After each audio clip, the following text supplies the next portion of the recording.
afternoon. My name is Anna, and I'll be your mediator today. It's nice to meet you, Mr. Thomas and Ms. Johnson. How are both of you? How's your weekend been going? Good. Had a nice weekend. Good. Yeah, Any nice. fun plans that you've had? Nothing exciting. Went down to Navy Pier in Chicago. Very fun. Very nice. Very nice. Had a lot of fun. All right. Well, just to explain a little bit about myself, I graduated from North Central College with a bachelor's degree in human resource management. I then went on to get my JD at Harvard University, first in my class. I've practiced law for over 10 years and have been mediating for the last 5 years. I've dealt with many cases including employee relations, so I'm definitely well versed in relationships between people. And then I would first like to explain what my role is as a mediator. I am here to help you. I will ask you some questions to get a better understanding of the conflict at hand and listen to both of your sides equally. I will help identify the issues and needs and that concern each of you and help enhance your relationship. My job is not to make a decision for you. I am here to help facilitate the conversation and suggest potential solutions, but the agreement that is reached will ultimately be your decision. Next, we're going to go through the steps of the mediation process. As previously stated, the first step will be my gathering information on the dispute. I will ask you some questions, and if you would like, we can have caucuses where I'll meet with each of you privately to discuss the issues of the conflict. The information shared with me in these meetings will be confidential unless you give me permission to share it during mediation. After I have gathered information, we will identify specific issues that need to be addressed and create an agenda to discuss them individually one by one. As we go through each issue or concern, I will help generate options for solving those issues. Then, we can negotiate the terms of potential solutions in such a way we can try to meet the goals for each of you. If an agreement is reached, I will document it. I would also like to get some meetings to set some meeting guidelines for how we will communicate with each other. I would like to suggest that each of you have some uninterrupted time to talk. If one of you has a question about what is said, please wait until the question period to ask it.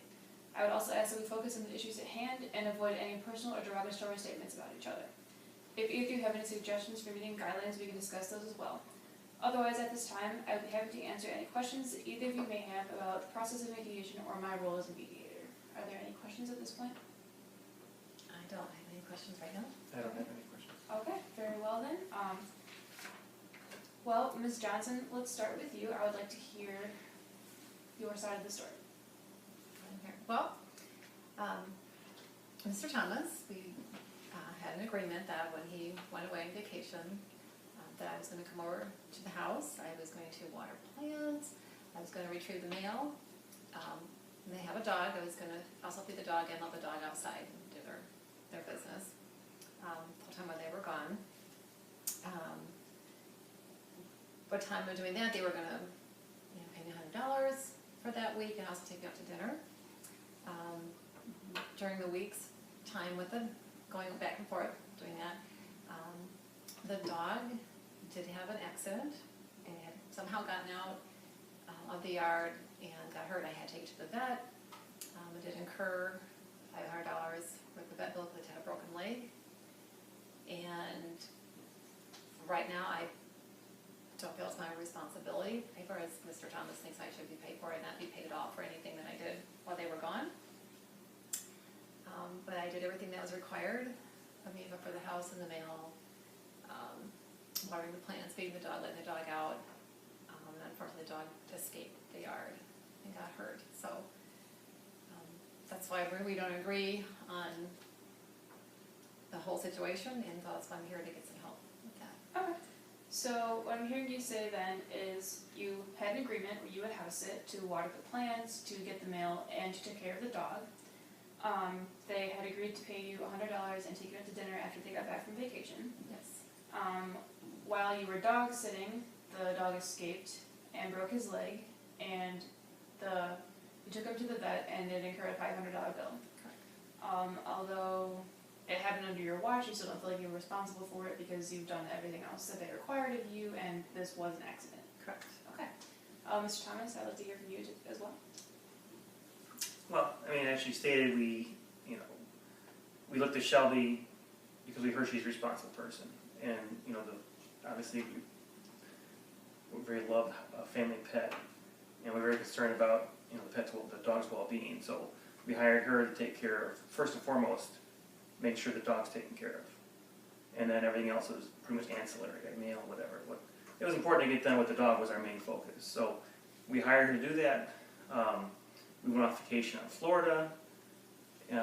After a couple days, we called her up. She said everything was fine, put us at ease. We enjoyed the rest of our vacation. And then we came back and found that the dog was hurt. It was in a cast. Apparently had gotten out. And heard it broke its leg. So very upset about that. I mean, we hired her because we heard she was responsible, but apparently something didn't go right because the animal got out anyway, and then she never informed us while we were on vacation that the dog got hurt. We didn't hear any of this until we walked back and it was a big surprise. So we're very frustrated and very concerned about the whole situation. We don't feel that, given we hired her to take care of the animal was not cared for very well because it got hurt, so we feel we don't have to pay for her the time that she was here looking after the animal. Plus, it was on her charge that dog got hurt, $500 vet bill. We think she should be paying for that as well. Okay.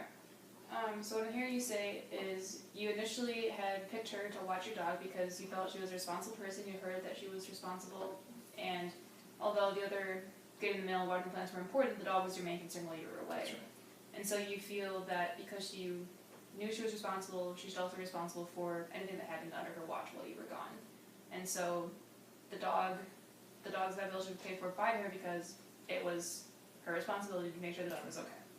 Okay. So then let's talk about specific issues involved in our conflict here. Are there any, we'll start with you, Mr. Thomas. What specific issues or concerns do you have that you'd like to discuss? Well, I mean, the issues are, we essentially had an agreement with her for $100 to take care of the dog. The dog got hurt. There's, of course, the dog's well-being we're concerned about, as well as this $500 veterinarian bill we have to take care of. So could we talk about then compensation, like what monetary value would be acceptable? As in? We are not looking for anything above the cost. So essentially the cost of the veterinarian bills, that's it. Okay. We will talk about costs. Ms. Johnson, any specific issues you'd like to address? Well, I'd like to address that I am responsible. I did take care of the dog when the dog got hurt. I was very responsible to get medical attention. I'd like to, instill that they still view me as a responsible person through this. So kind of like to your credibility. Yes. Okay. Yes. All right. Could we also, with that, maybe talk about the relationship between you and your neighbor, preserving these relationships to, because you are still going to be neighbors, so in the future when you see each other, you still want to have a good relationship here? Yes, I do. Could we agree to that too, Mr. Thomas? We'll see how it goes. Okay. We will talk about that.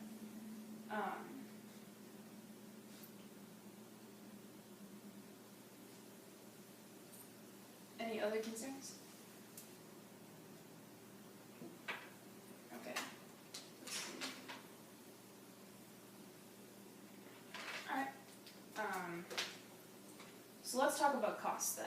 So you feel as though she should pay for the $500 bill, but you feel as though you still deserve what you were promised, the $100 and the dinner, and should not have to pay for the bill because it was not your fault that the dog got out.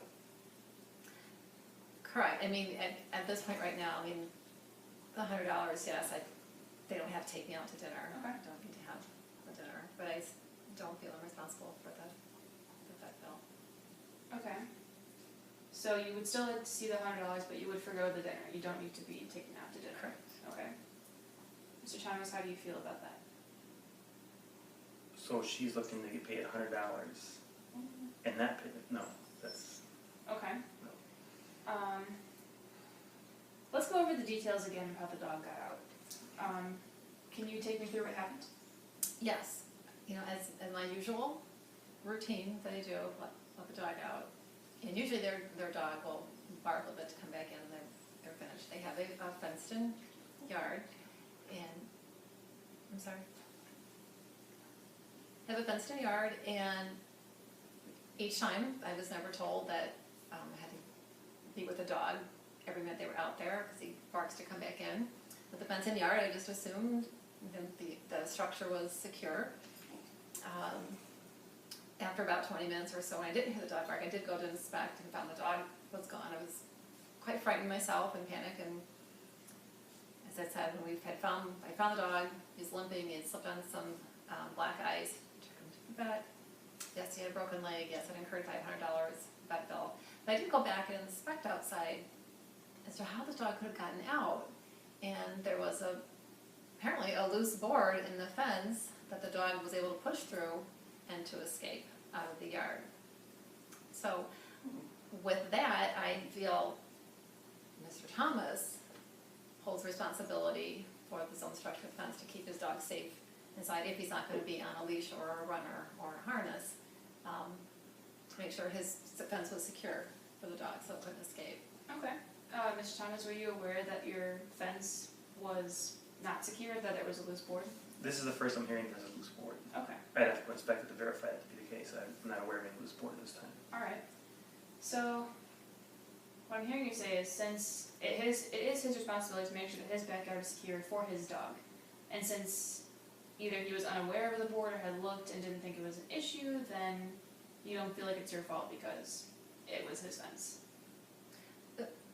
Agreed. I mean, I was being paid to water the plants, feed the dog, let the dog out, and retrieve the mail, in which I did all of those to how I was asked to do. I wasn't asked to inspect fences, see loose boards, make sure the dog was in. I think that still falls on the owner of the property. All right. So you said that usually you hear the dog bark to come inside. Was it in the instructions that you received specifically to watch the dog while he was outside, or was that not part of it? No, instructions were feed the dog and let the dog out. Okay. All right. So it was nothing about watching the dog to make sure that he was still in the backyard. You just assumed that he would bark to come in. Correct. I mean, I also assumed that because of a fenced-in yard that he would be in the yard. Okay.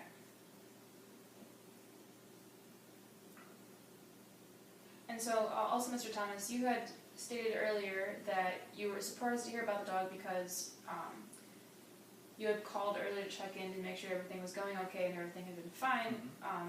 Had she had called you about the dog being hurt on the day that it had happened, would that have changed how you felt? Well, I think that would have showed a higher level of responsibility on her part, and also would have given us a chance to perhaps discuss the care of the animal versus come back and finding it was done and how she saw fit. Right. Okay. So, given this information, is there any way we could negotiate maybe somewhere in the middle where maybe she's not given the full amount of money but she's still compensated, or are you not willing to really do that? When you hire somebody to take care of your personal property, a security company to guard something, they're responsible for that thing, in this case, dog, right? So we feel that there was a breach of that during that time. We weren't notified about it. We incurred extra costs because of it, damage, or in this case, it all getting hurt. So to be compensated for that, no, I think we would have probably felt differently had been notified during the process what was going on, real time what was happening, not after get notification. We all get hit this big surprise. And this is the first time I've heard about the fence being out of disrepair. I have to inspect it to find out if that's really the case or not. I don't know. Okay. Ms. Johnson, are there any concessions you'd be willing to make besides the dinner, like maybe being paid less or helping with the vet bill, or do you not feel at this time that... Well, I mean, he's saying I'm not being responsible, but I had to act quickly. The dog was injured. The dog had pushed a loose board out and escaped. I mean, they're saying I didn't call them, which is true. I didn't give them a call on that day, but if I would have stopped to wait and call, and maybe I wasn't able to reach them, what kind of care? I mean, made a decision to take care of the dog right away for that. I mean, I still was doing the mail and the plants.